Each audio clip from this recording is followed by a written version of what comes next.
दुनिया भर में माहिरीन खबरदार कर रहे हैं कि मकामी शहद की मक्खियाँ ख़त्म होती जा रही हैं। पाकिस्तान में भी सूरत-ए-हाल कोई इससे मुख्तलिफ नहीं है, क्योंकि ये सिर्फ एक मकामी मक्खी के खात्मे का इशू नहीं है और ना ये कीड़े के खात्मे का इशू है, बल्कि ये हमारी खुराक, ज़राअत और माहौलियाती तवाज़ुन का इशू है।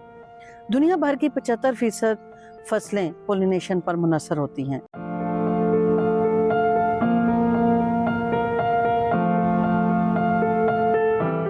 मौसमियाती तब्दीली एक ऐसा बहरान जो हर गुजरते दिन के साथ शिद्दत इख्तियार कर रहा है, लेकिन इस बहरान की असल तस्वीर दुनिया तक कौन पहुंचाता है? वो सहाफी जो हर खतरे के बावजूद सच की तलाश में निकलते हैं। और ये सिर्फ एक पॉलिनेटर्स के खात्मे का मसला नहीं, ये हमारी खुराक, ज़राअत और माहौलियाती तवाज़ुन का सवाल है। दुनिया की 75% फसलें पॉलिनेशन पर मुनहसर हैं। शहद की मक्खियों की कमी खुराक के बहरान को बढ़ा सकती है। पाकिस्तान में भी मकामी शहद की मक्खियाँ खतरे का शिकार हैं, मगर इस बहरान को समझने के लिए जब हमने तहकीक का आगाज किया तो असल मुश्किल फील्ड नहीं बल्कि मालूमात तक रसाई बन गई। इस तहकीक के दौरान पाकिस्तान टेलीकम्युनिकेशन से डेटा तलब किया गया, खास तौर पर मोबाइल टावर्स और उनके मुमकिना माहौलियाती असरात के हवाले से, मगर हर बार एक ही जवाब दिया गया, मामला मुतलका महकमे तक पहुंचा दिया गया है, आपको जल्द आगाह किया जाएगा। ये सिर्फ पाकिस्तान टेलीकम्युनिकेशन जैसे इदारे की बात नहीं, ये हर उस इदारे का रवैया है जिसे डेटा देने का कहा जाए। इदारे डेटा के सवाल पर चुप साध लेते हैं और स्टोरी फाइल करने के लिए हमारे पास न डेटा न वजाहत, सिर्फ खामोशी रह जाती है।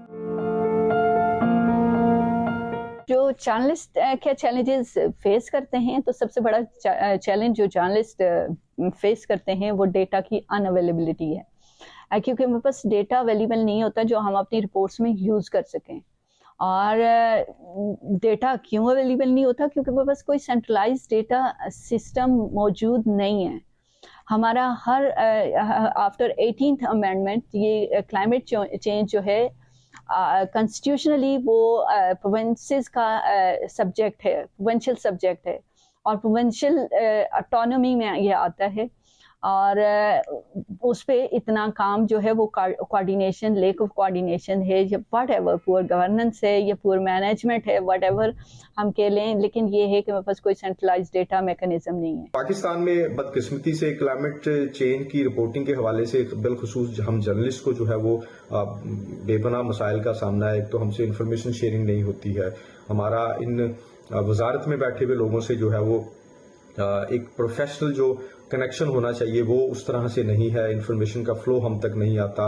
हमें ये पता नहीं चलता कि हमारी गवर्नमेंट जो है, हमारी वजारत जो है इंटरनेशनल फोरम पर जाकर पाकिस्तान का मुकदमा कैसे लड़ रही है, वो निगोशिएशंस जो इंटरनेशनल फोरम पर किए जा रहे हैं उन निगोशिएशंस का आउटकम क्या आ रहा है। हम जो इंटरनेशनल कॉन्फ्रेंसेस में जाकर जो दुनिया को कायल करने की कोशिश करते हैं कि Pakistan is most vulnerable country regarding climate change, उस पर हमें दुनिया हमारे साथ क्या बर्ताव कर रही है, और जो प्लजेस के ऐलानात किए जाते हैं इंटरनेशनली उसके हवाले से कितनी उस पर इम्प्लीमेंटेशन हो चुका है या हो सकता है, और क्यों, जो अगर नहीं हो रहा तो क्यों नहीं हो पा रहा। तो ये इस तरह के काफ़ी मसाइल हैं जिससे जिन तक हमारी रसाई डायरेक्टली नहीं होती। क्या हम अपने मुल्क में क्लाइमेट चेंज और बायोडाइवर्सिटी जैसे सब्जेक्ट को समझ पा रहे हैं? शायद नहीं। हमारे इदारों और फैसला साजों को ये एहसास ही नहीं कि जब डेटा छुप जाए तो खतरा सिर्फ माहौल को नहीं होता बल्कि सच को भी होता है। सवाल ये नहीं कि पाकिस्तान में मकामी शहद की मक्खियाँ कम हो रही हैं, सवाल ये है कि क्या हम सच जानना चाहते हैं।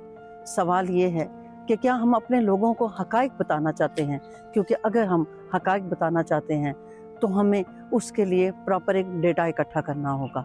लेकिन हमारे यहाँ तो ना डेटा इकट्ठा होता है और ना मालूमात तक रसाई दी जाती है। हालांकि पाकिस्तान में मालूमात तक की रसाई का कानून मंजूर हो चुका है, लेकिन जो हीले बहाने किए जाते हैं और जिस तरीके से मालूमात को रोका जाता है उससे सच कहीं छुप जाता है।